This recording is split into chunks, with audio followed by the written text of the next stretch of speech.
guys! Welcome back to my vlog! So for today's video ay samahan nyo nga kami ng aking mga friends na mag-ukay-ukay dito lang yan sa Kapasigan, Pasig. So after nga ng exam namin, isipan nga namin ng mga kaibigan ko na maglakad na lang kami pa uwi. At dahil marami din naman kaming madadaan ng ukay-ukay store, kaya nag-ukay-ukay na kami. At naghahanap din kami ng aming susuotin dahil may upcoming event sa aming school. So, ang pinakahanap ko talaga ay boots na brown. Pero pagdating nga namin dito, ay nauna muna kaming mamili dito sa may mga palda at blouse. Actually guys, pangalawang store na namin na napasukan to. Hindi na namin na video yung nauna dahil wala rin naman kami nabili doon.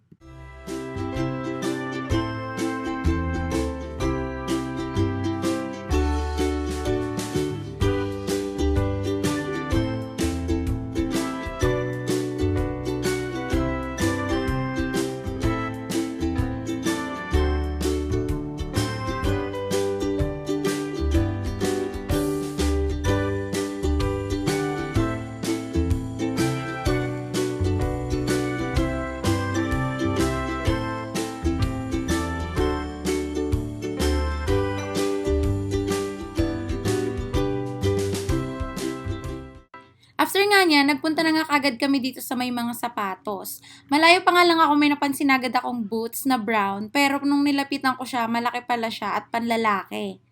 Marami naman ako nakitang brown na boots dyan, pero hindi ko siya bet, kaya ayan, nagtitingin-tingin na lang kami ng iba't ibang sapatos.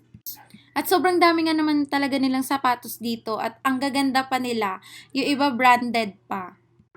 At ayan, kung makikita nyo, sobrang gaganda pa talaga nila at ang dami-dami mo pang pagpipilian. At maya-maya nga lang ay may naisukat na nga ako at gustong-gusto ko siya dahil bumagay din siya sa suot ko pero hindi ko siya binili. After ko nga magsukat dyan, si Eri naman ang nagsusukat dito ng dress. Sobrang hilig niya kasi talaga dyan. At ayan, tinulungan ko siya dyan i-zipper yung dress na sinukat niya kasi di niya daw abot. At ayan, minomodel-model niya na. At ayan, may nakita nga akong polo dyan, na bet ko, pero nagpipigil talaga akong bumili. At ayan, tamang pili-pili lang kami dito kahit di naman kami bibili, char. Pero nakabili dyan yung friend ko ng isang top tsaka isang palda. And after niyang magbayad, lumabas na din kagad kami dahil nga pinipigilan kong gumastos. Sobrang dami ko ngang nagustuhan sa store na to pero pinipigilan ko talaga. Ayan, isa na yung palda na yan. Gustong gusto ko yan pero hindi ko talaga siya binili.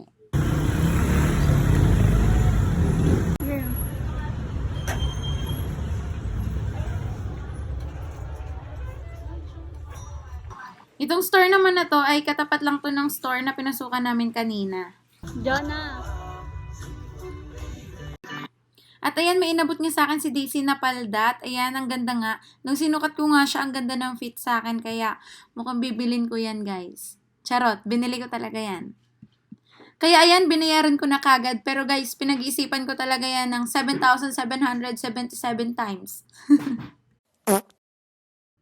And after ko nga mabayaran yan, ay lumipat na nga kagad kami dito sa ibang ukayan. At ayan, papasok na kami dyan sa store na yan. Pero hindi na kami nagbili dyan dahil sobrang mamahal na ng mga paninda nila. Kaya nagtingin-tingin na lang muna kami. At ayan si Daisy nagmamaktol kasi nga gusto niya yung paldang nabili ko pero hindi kasya sa kanya. Kaya ayan.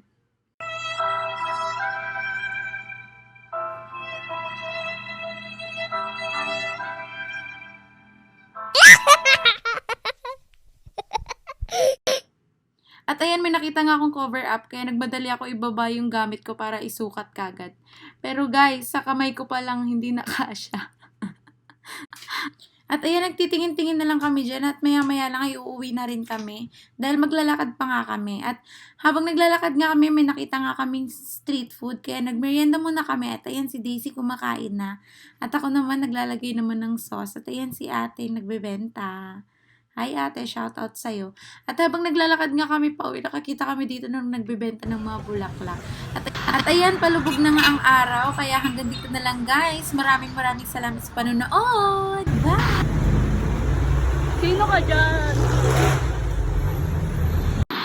At ayan nga, inaasar pa nila ako dito kung paano ako umakyat sa hagdan dahil nga sobrang haba ng skirt ko kaya nahirapan ako umakyat.